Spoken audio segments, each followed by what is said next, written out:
isn't out there. Or is it?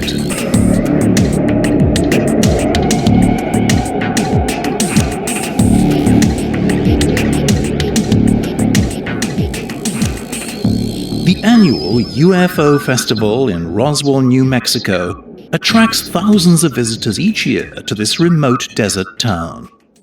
This year, we sent travel journalist Ruth Bradley to take part in a new UFO discovery tour to visit key sites in the area, where the famous 1947 Roswell UFO case unfolded. Did her out-of-this-world experience make her a true believer? When I was first asked by my editor to report on a UFO discovery tour, my heart sank.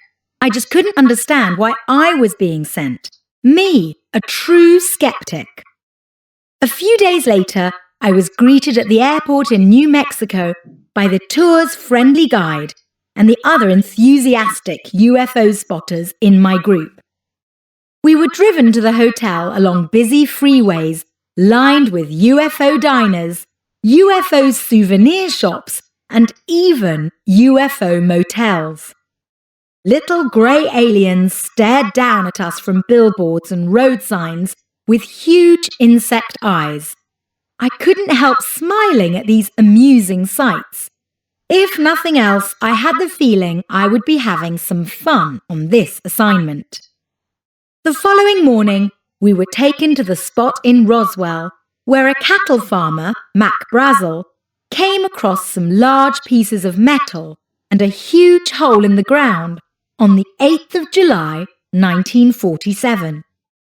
Our guide told us that shortly after Mr. Brazel reported what he had seen, the newspaper wrote that he had seen a flying saucer. The next day, however, they changed the story and reported that it wasn't a UFO at all, but simply a weather balloon. I wandered away from the group and looked around in the grass, half hoping to find one last piece of debris from the craft.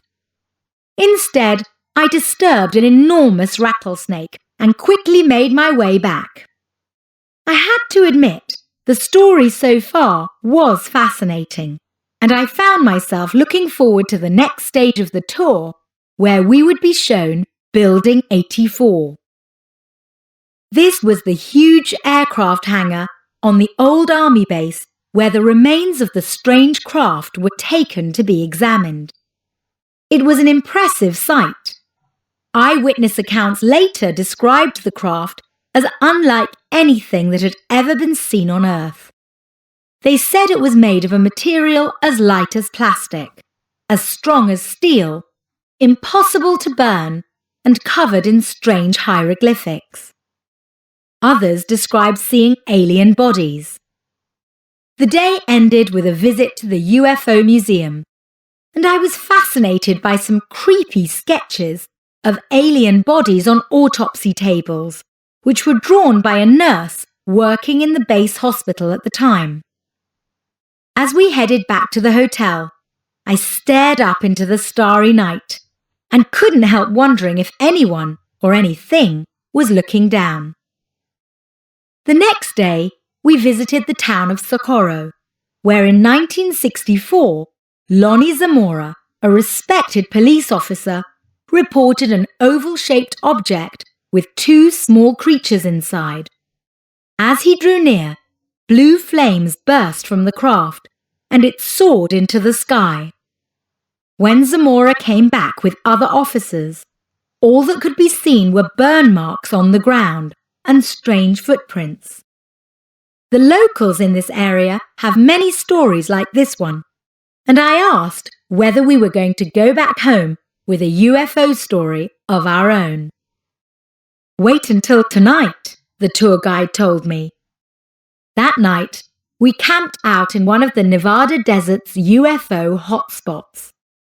As we looked up into the dark sky, one couple from Phoenix, Arizona, told me about the night in March 1997 when they saw a weird formation of lights hovering above the city. They weren't alone. The strange phenomenon had been witnessed by over 10,000 locals, and there is even video footage of it.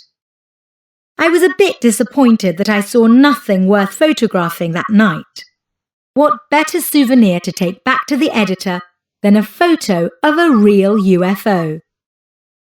I'm still doubtful whether UFOs and aliens exist.